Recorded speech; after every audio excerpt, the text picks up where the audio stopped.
میرے دوستو عزیزو، نبی کریم صلی اللہ علیہ وسلم کے 10 چچا تھے، اور اللہ کی شان دیکھیں کہ 10 چچاؤں میں سے صرف 2 چچا کو اللہ تعالیٰ نے ہدایت دی، حضرت عباس اور حضرت حمزہ رضی اللہ عنہما، باقی کسی کو ہدایت نہیں ملی۔ ابو لہب بھی آپ کا چچا تھا، سگا چچا تھا، لیکن آپ کا بدترین دشمن بن چکا تھا۔ اتنا بدترین دشمن، اللہ کے رسول صلی اللہ علیہ وسلم کا نام سن کر یہ اپنے دانت پیستا تھا۔ ایک عجیب سا حسد، ایک عجیب سی چڑ، ایک عجیب سی دشمنی اللہ کے رسول صلی اللہ علیہ وسلم سے اس کو ہو گئی تھی۔ آپ کو یاد ہوگا کوہ صفا پر چڑھ کر جب اللہ کے رسول صلی اللہ علیہ وسلم نے یا صباحا یہ نعرہ لگایا تھا اور اپنے سارے خاندان کے لوگوں کو اپنے پاس جمع کر لیا تھا، اور پھر سب کے نام لے لے کر آپ نے ان کو بتایا تھا، ان کو دعوت دی تھی، یا بنی ہاشم، یا قریش، یا بنی عبد مناف، یا فلاں بن فلاں، یا فلاں بن فلاں، سب لوگوں کو آپ نے دعوت دی کہ دیکھو میری بات مانو، میں اللہ کا نبی ہوں، میں تمہیں آخرت کے عذاب سے، اللہ کے عذاب سے ڈرانے کے لیے آیا ہوں۔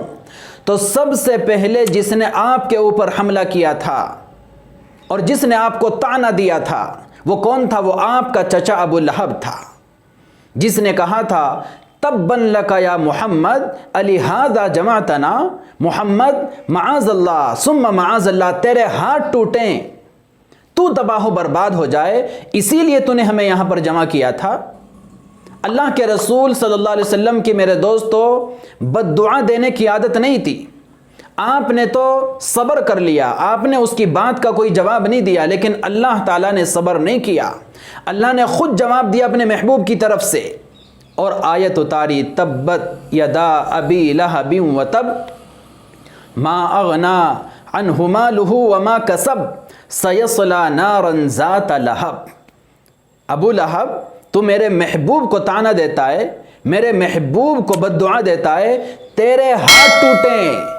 تو تباہ و برباد ہو، تباہی اور بربادی تیرا مقدر ہے، میرے محبوب کا مقدر تباہی بربادی نہیں ہے۔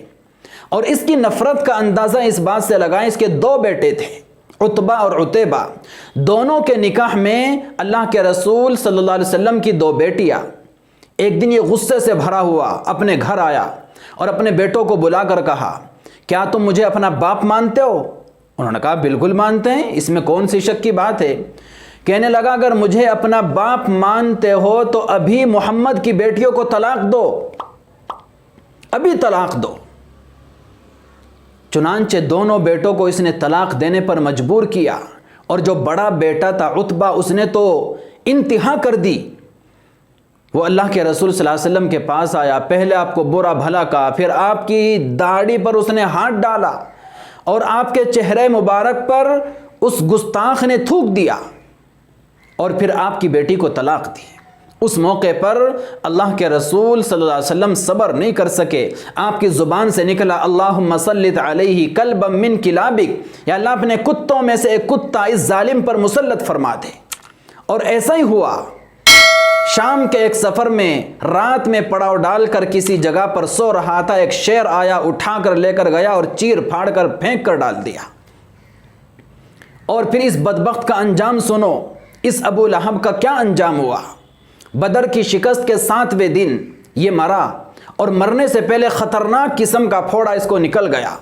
ایسی متعدی بیماری کہ گل گل کر، سڑ سڑ کر اس کے عضو گرنے لگے، یہاں تک کہ اس کے بیوی، اس کے بچے، اس کے خاندان والے بھی اس کے قریب آنے کو تیار نہیں۔ اور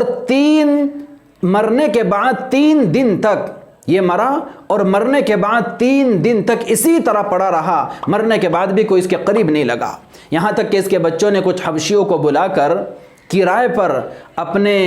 باپ کی لاش کو ٹھکانے لگوایا۔ انہوں نے بھی ہاتھ نہیں لگائے، بلکہ لکڑیوں سے ڈھکیل ڈھکیل کر انہوں نے کسی گڑھے کے اندر ڈال کر اوپر سے مٹی ڈال دی۔ یہ انجام ہوا میرے عزیزو ابو لہب کا، جو اللہ نے فرمایا کہ ابو لہب تباہی اور بربادی میرے نبی کا مقدر نہیں ہے، تباہی اور بربادی ان لوگوں کا مقدر ہے جو میرے نبی کی شان میں گستاخی کرتے ہیں۔